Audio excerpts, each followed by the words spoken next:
Luck and skill have got nothing on fate. As the universe ties knots around you, maybe someone will offer you a way out. An offer you can't refuse.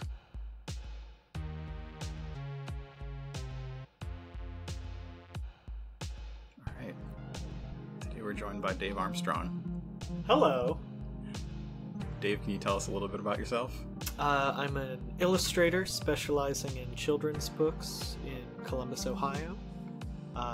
Married to my beautiful wife, Rachel Dangerfield. And I'm just, gosh darn excited to play some Star Wars. Mm-hmm. You're going to tell Rachel how much fun we have so that she comes on next time? Absolutely. Yeah, okay. So even if this goes that's our goal. Very poorly, I am going to lie about it. Yeah. And who are you playing today? I will be Yal Vindo, who is a Keldor smuggler.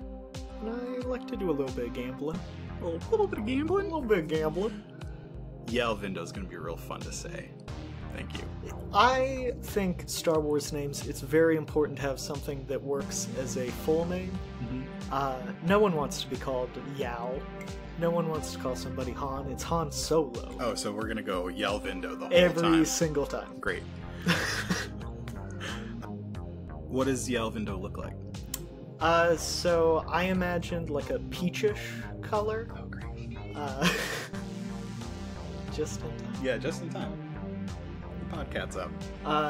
With some darker red markings on the bulbous sacs on the back of his head. Shorter tusks than usual. Okay. You can go back to bed now.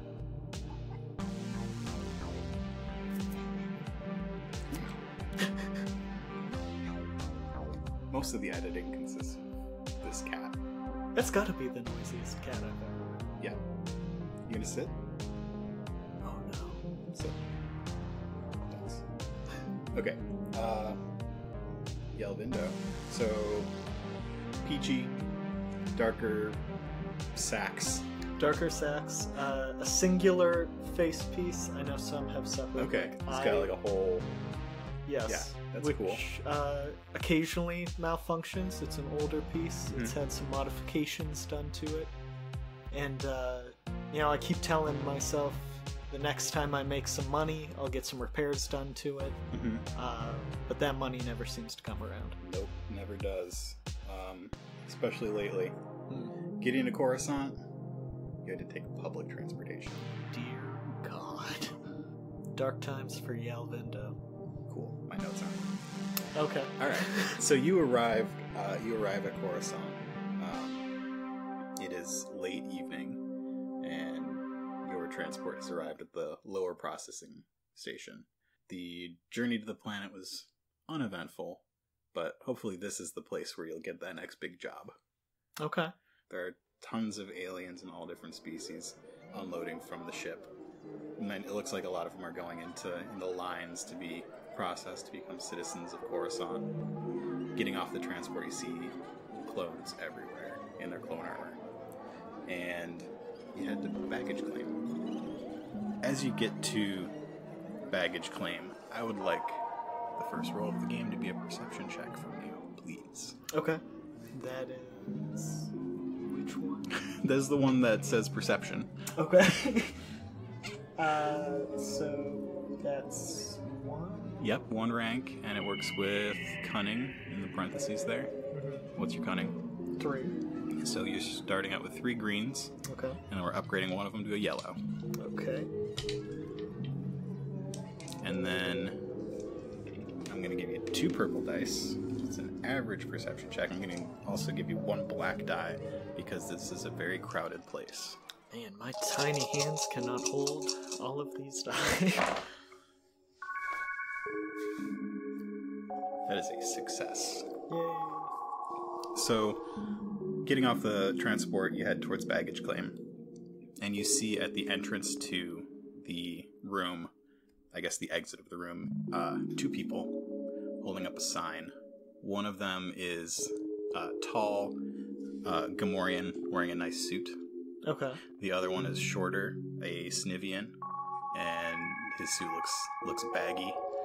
So the Gamorrean's big green pig-faced kind of guy with big tusks. The Snivian has sort of a face like a hippopotamus, but they're smaller and skinnier. He's got some hair on top of his head and sideburns. Okay. And they start coming towards you. The Snivian puts the sign down, and... What did the sign say? The sign said, Yal Vindo. Okay. So they're coming towards you, and you see your bag coming up on the baggage claim. Okay. What would you like to do? I think I walk over and go, boys, it's been a hell of a flight. I am exhausted. Get me to where I need to be. All right. Can I also swing by and grab a bag? Well, you know what? We already grabbed your bag. Excellent. Yeah, let's go. Let's go. Great. The Gamorrean gets behind you and puts a hand on your shoulder, guiding you where to go, while the Snivian walks ahead of you. Awfully friendly fella, aren't you? Yeah. And they lead you out of the lower processing station to a black speeder that's parked out front.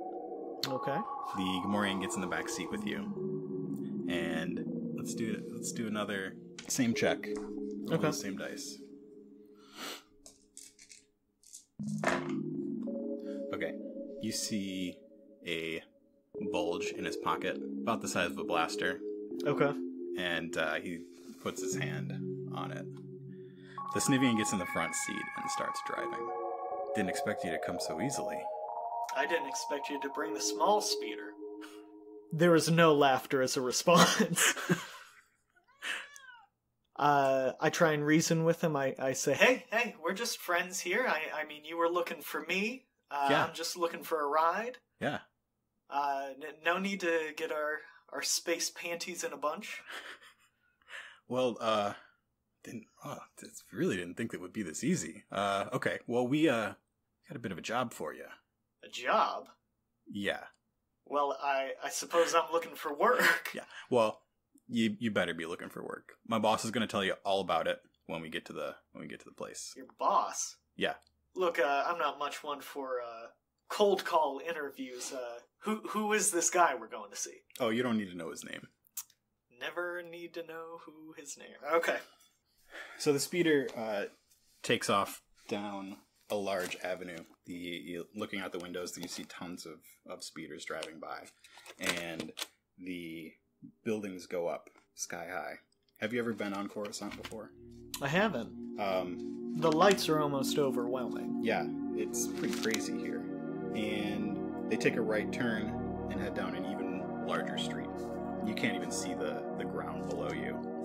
I'm trying to keep an eye on the guy that I'm in the speeder with. Yeah. But I can't look away from the windows. Yeah. You can tell it. He's just watching you, though.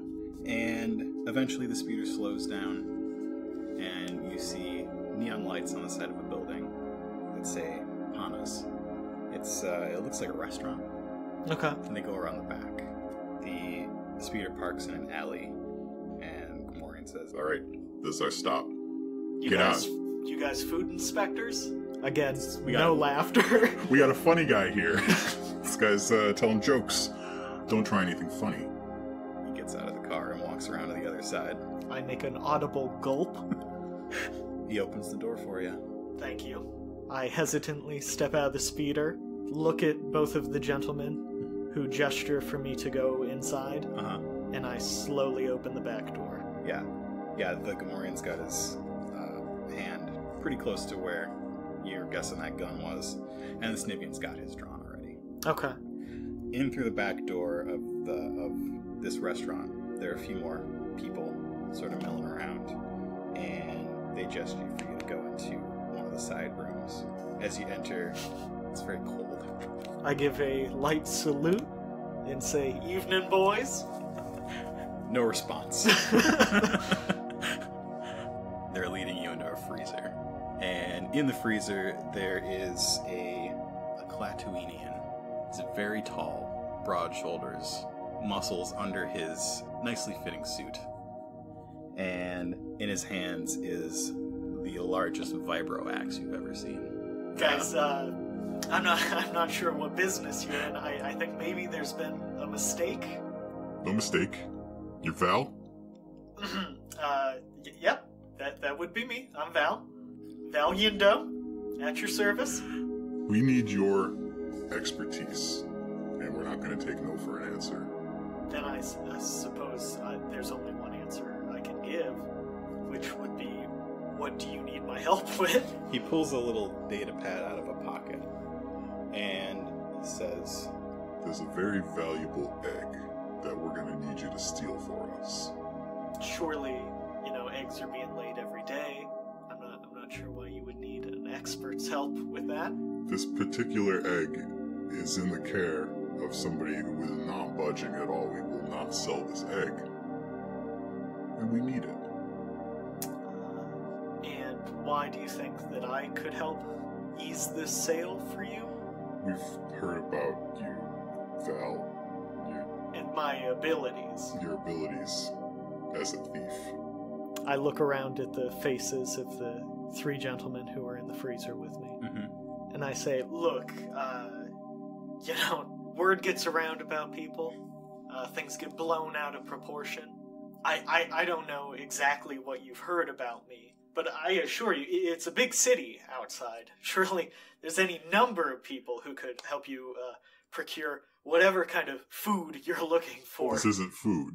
This is a very valuable bird's egg that will not be eaten, and, as I said, will not be taken no for an answer.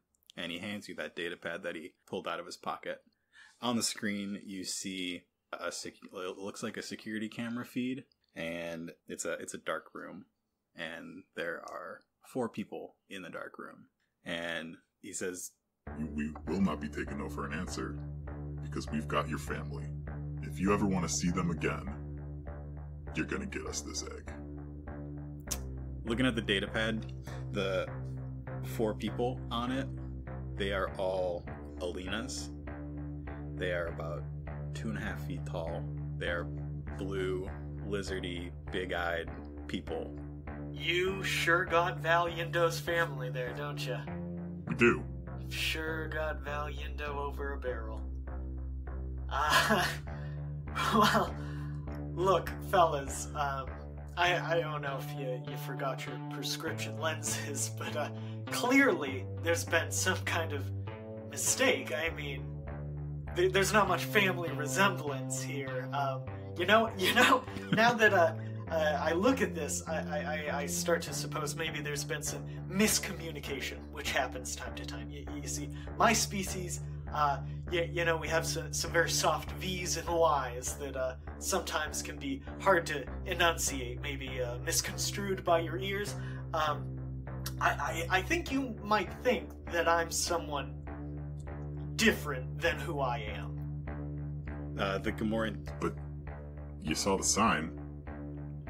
You came to us. Yeah, the sign that said Yal Vindo? Yeah, that's your name. Yeah, Yal Vindo? Same thing. Technicality's not your strong suit. Okay.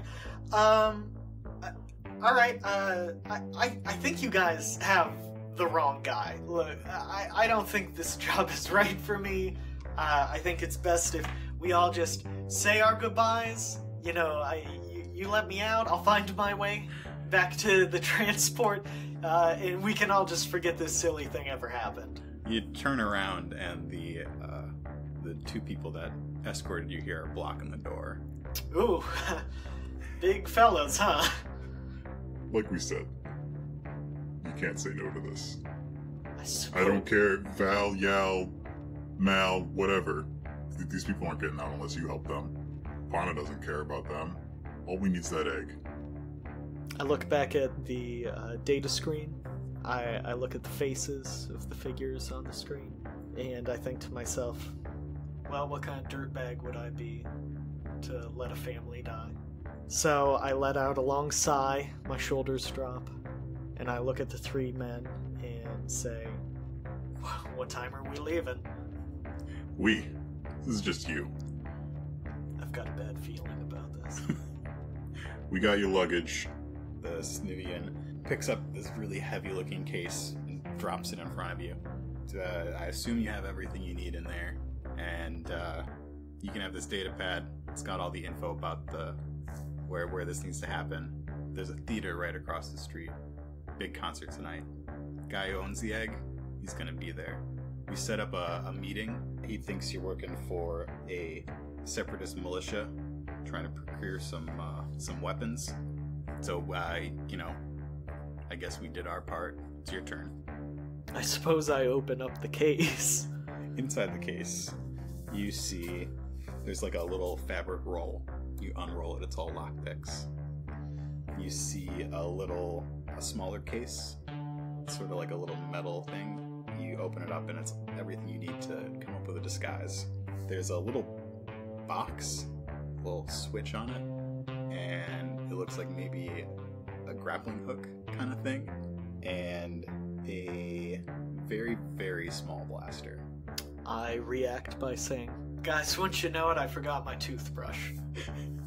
Again, no reaction. No reaction. And I They mutter all just to stare at you. I mutter to myself, "This is gonna be a long trip." So I close up the case. Mm-hmm. I guess I ask for what sort of details they can give me on the owner of the egg. The owner. His name's Kish Ducati. He's a Chadra fan. You know Chadra fans? I don't. He's like 3.5 feet tall. Sort of big bat ears, little eyes, little bat nose. He's not a nice guy. Don't know how nice I'd be with a face like that either. He owns a company called Kish Tech.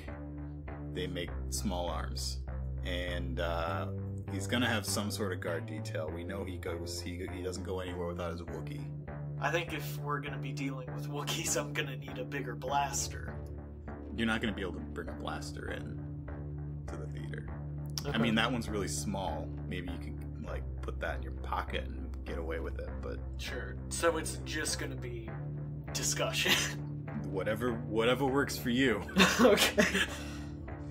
You can write on your character sheet if your tiny paper's too tiny. I know we're talking about a lot of tiny things and tiny people. Several tiny pieces of paper. Okay.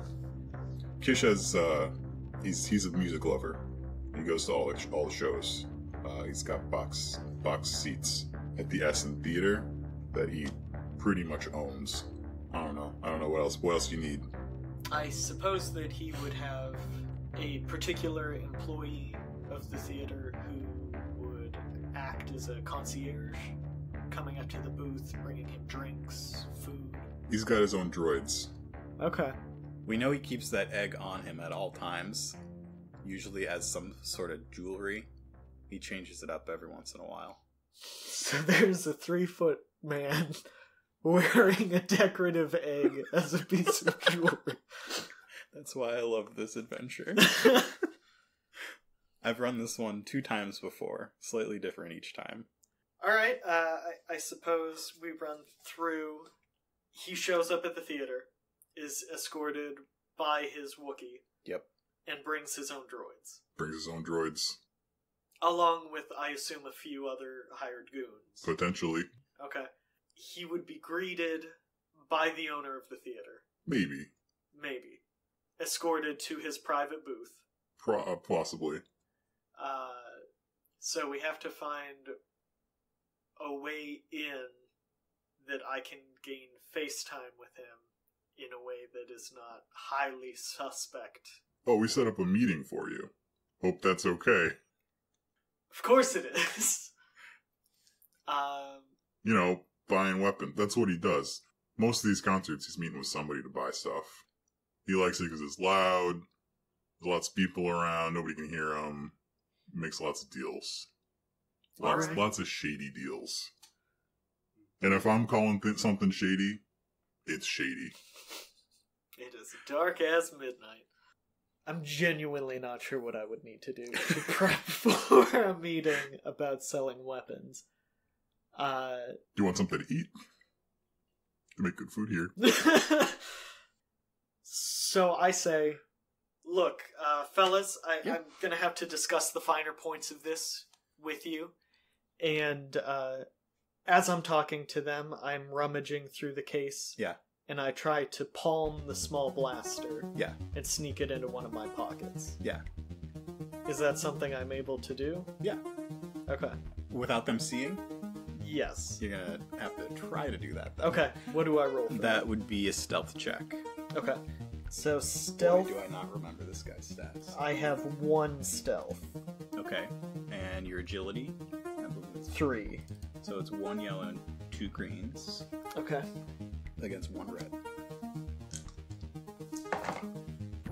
You palm that weapon, Okay. get it off into a pocket, and you have 2 advantages that you can use. So how exactly do advantages work? I can change something about the situation? You're trying to get that one thing out of the box. Maybe you got a second little thing out of it. I also get the small container that has the costumes in it. Yeah, The that's disguises. bigger. So, like, if I'm wearing a duster, I'd probably... Or, like, a large coat, I still probably can't hide that on my person. Not easily. Maybe I just grab a single disguise out of it, not really looking through them. Okay. Just at random grab one. Yeah. And I guess the lockpick The set? little kid of Yes. lockpicks. Okay. I mean, they were expecting you to take those things, Right. but you're just being sneaky about it. Yeah, because I assumed that they think I would just carry the case Yeah. for now. Yeah. I don't want them to know that I have Got the weapon yet. out. Yeah. I say, you know, guys, the trip has been long. I'm famished. How about we go into the restaurant, sit down, have a nice meal, discuss the finer points of the meeting. I want to make sure I go in knowing everything I need to know. We got about 45 minutes. We can get you something to go. Okay? How about I step out and use the restroom at least? Mitch, take this guy to the John. And the Snivian pushes you out the door towards the bathroom. Mitch, was it? That's the first name. Okay, so I'm... So you're walking down the hall with this with Mitch. slouchy, disheveled-looking Snivian behind you. So Mitch, is that a family name? Yeah, all my brothers are named Mitch. Very creative parents. It's not laughing. Again, stone-faced. We're in the back. You mentioned that there are a couple other people around. Yeah, there were 2 people in the hall, Okay. and you're walking away from them towards what you assume is the front. Okay. As you walk, you hear loud sounds coming from probably the kitchen area. And you get close, and you see that there's a dining room ahead of you, and a series of restrooms to your left. Okay. I hear some unsavory sounds coming from the restroom to my left. Do you? I do. Okay. Lots of grunts. Lots of grunts. And I make a joke to Mitch about, thank God I've got this breathing apparatus on. And I duck into the restroom, Okay.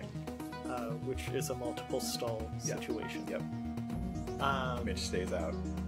Once I'm in there, I look around for any windows. This is the one the grunting sounds were coming from? Yes. Okay, they're continuing. Great. I look around for any windows. There's a window, it's very small. I can't fit through that. You could try. Okay. I'll try to fit through the window. Okay. So it is above us. I'm flipping my dark side point. It is above the stall that the grunting is coming from. Okay. So I kick open the stall door. You see a whippet. It's a large hairy man with big tusks and sort of a long face. Hey! What do you think you're doing? Before he can finish that sentence and before I can truly appreciate the visual I'm getting, I take the butt of my pistol and I hit him over the head with it, hoping to knock him out. Okay, make a melee check. Okay. You're not gonna do it. Okay. So I've simply hit him on the head. Try it. Oh, okay. So you have no melee, Okay. and you're just rolling your brawn, which is 1. My pistol does have a stun setting, right? It does. Okay. I'm still gonna go with the melee Yeah. attack. So you're rolling 1 green Okay. against 2 purples. Okay. You failed. Okay. So you go to hit this guy, and your mask isn't doing what you need your mask to be doing right now. You're overwhelmed With the by smell. whatever is happening in this Okay. stall. and you just sort of reel backwards a little bit. I take a step back. I do a couple of flicks to my helmet, trying to get it to kick back on. It's a little buzz and a hum. A spark shoots out. And then I take the blaster, set to stun, Yeah. and I fire at the guy. Okay. You're gonna have to roll that too. Okay. It's gonna be much better for you. It's gonna be 3 yellows and a purple. Okay. And I'm gonna give you a setback die because of your failure on the last one. Okay. He's like sees you coming now. You're like, attacking this guy. He's sees trying to take care of business, and he sees me coming. My mask is steaming up. yeah. So that's a black. Yep. That's a success. Okay. So he is stunned. I'll allow it. Okay. So rings of blue shoot out of your blaster and hit this whippet in the face because his face is very big, and he slumps over backwards and hits the little handle on the back of the toilet. Flushes continuously. Okay. I pull out the disguise kit, and I see what disguise it is that I pulled at random. It's an Ugnaught disguise. What would an Ugnaught be? Ugnaughts are very interesting looking. They have like pinkish skin, fleshy jowls, pig noses, and tusks. Okay. White hair. I proceed to put on the Ugnaught disguise. It barely fits over your mask. Okay. It's very lumpy. Okay.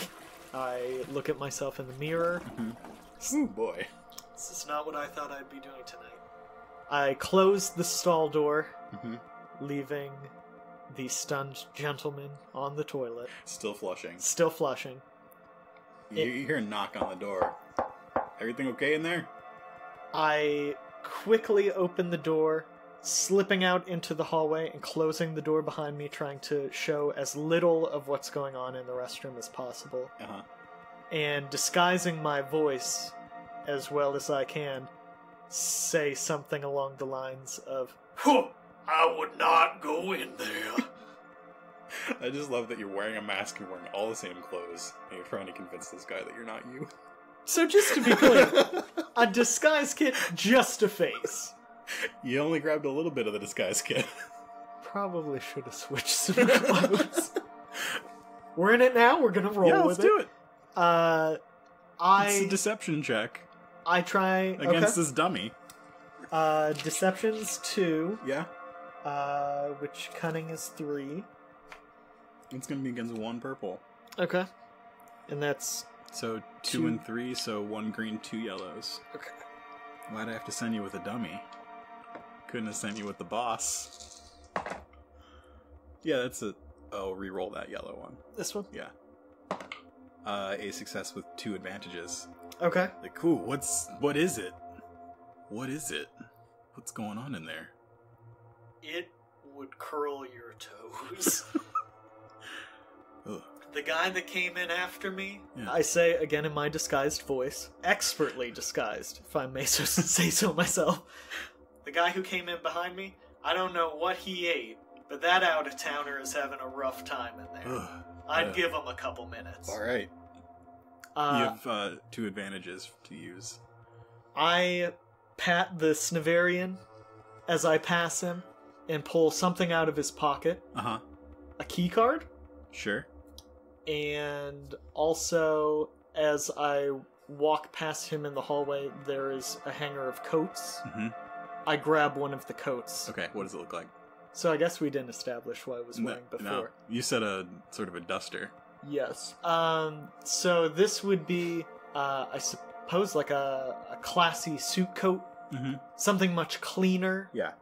Something that a much wealthier person than myself would be able to afford.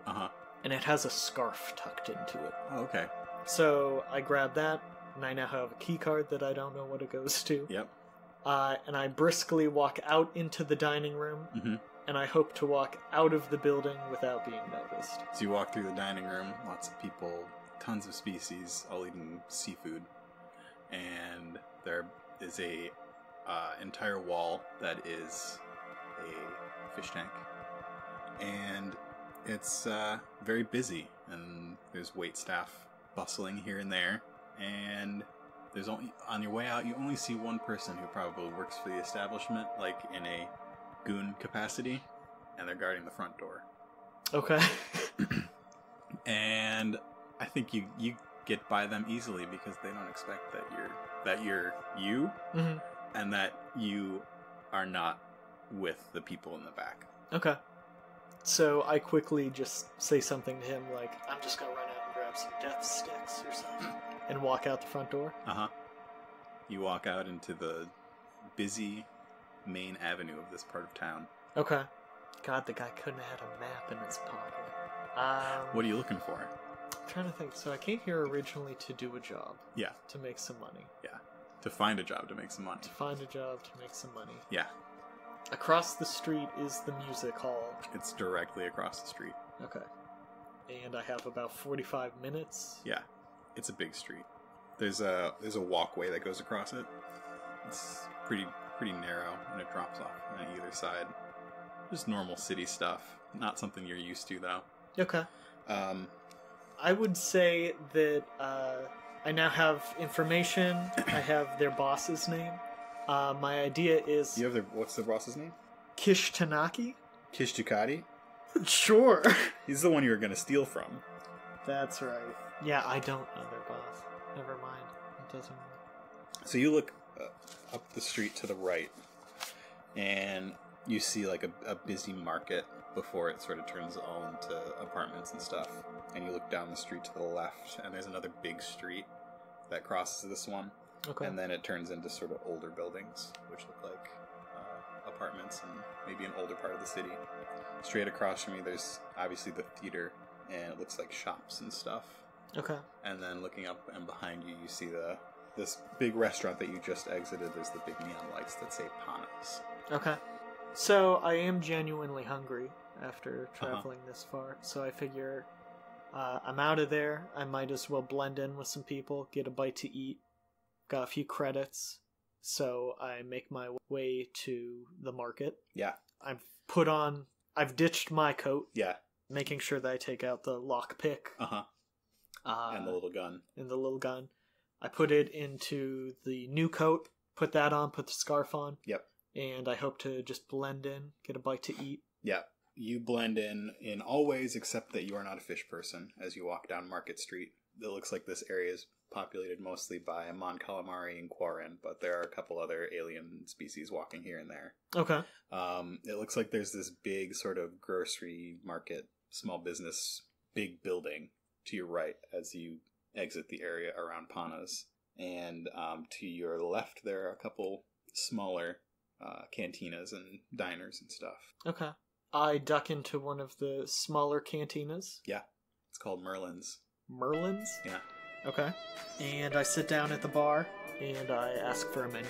Yeah. So the bartender is sort of lizardy looking with kind of a cone-shaped head and really long fingers. Okay. And she hands you a menu. It's all seafood.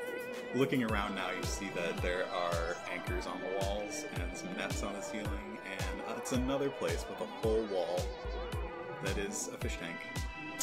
Gotta love a place with a theme. Yep. I try and make small talk with the bartender. I say, you don't look like you're from around here. Nah, I just moved up from down below. It's nicer up here. Been on up. Yeah. What brings you to town? You don't look like you're from around here. Yeah, same as you, just trying to make an honest buck. Yeah. Trying to get ahead in the world. Gotta do what you gotta do. Yeah. Say, can you tell me a little bit about this part of town? Dak Ave? Yeah. I don't know, mainly Mon Calamari, Quarren live around here. I don't know, it's nicer. Down below you got like the Black Light District and Little Andron. Nobody wants to go there. I don't know, it's busy. A lot of shops and stuff. Something you're looking for? I was hoping, a nicer area like this. I thought maybe, where would a fella go to do a little bit of high-class gambling? Gambling? Oh, yeah. The Golden Gundark. It's just a couple dozen levels above us. Sounds perfect. Big casino. Okay. So I order a small plate of food. Mm-hmm. Thank her for the information. Yep. And as I sit there eating with the mask on that has a hole in the mouth so that I can eat. But still... Are you still wearing Absolutely, your disguise? Yes. Great. It's a very good disguise. Yeah. It's just a little lumpy. It's just a little lumpy. People assume it's some kind of growth. Yeah, They're very polite about it. Yeah. It seems like a very nice part of town. People don't make assumptions about that sort of thing. Uh-huh. So I'm eating and looking around, trying to take in the clientele. I see that, true to the bartender's word, a lot of Mon Calamari in here. And I realize that I am not going to blend in if I stay here. This location, the Market Street area, is a little bit more well-traveled. It's like the residential stuff that tends to be single species. Okay. Just, community.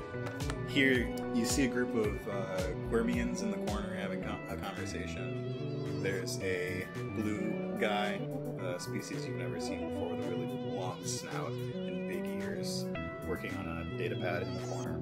You see, I don't know, there are a lot of people around. A lot of interesting species you've never seen before. And a couple of clones come in, and they look like they're asking some questions. And one of them walks up to you and shows you a data pad. Have you seen this woman? Can't say that I have. You look at the data pad, it's somebody green with a big, crest thing on their head.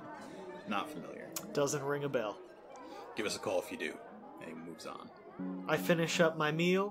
I step out into the street and I start making my way up the levels. Yep, you pass some street bands and stuff, and you make your way to a lift. Okay. That goes up some levels.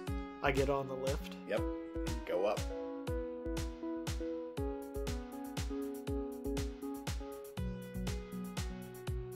Thanks for listening to another episode of Coruscant Nights. Thanks to Dave for playing on these episodes. You can find Dave's art at davearmstrongart.com, and you can follow him on Instagram at davearmstrongart. Our music is by Mark Eberhardt and Nick Scourin. You can find Nick's music at pro-am.bandcamp.com. You can find us on social media at Coruscant Night on Twitter, and you can email us at coruscantnightspod@gmail.com. Love the show and want to show your support? Leave us a 5-star review on iTunes or visit our Patreon. Check it out at patreon.com/CoruscantNights.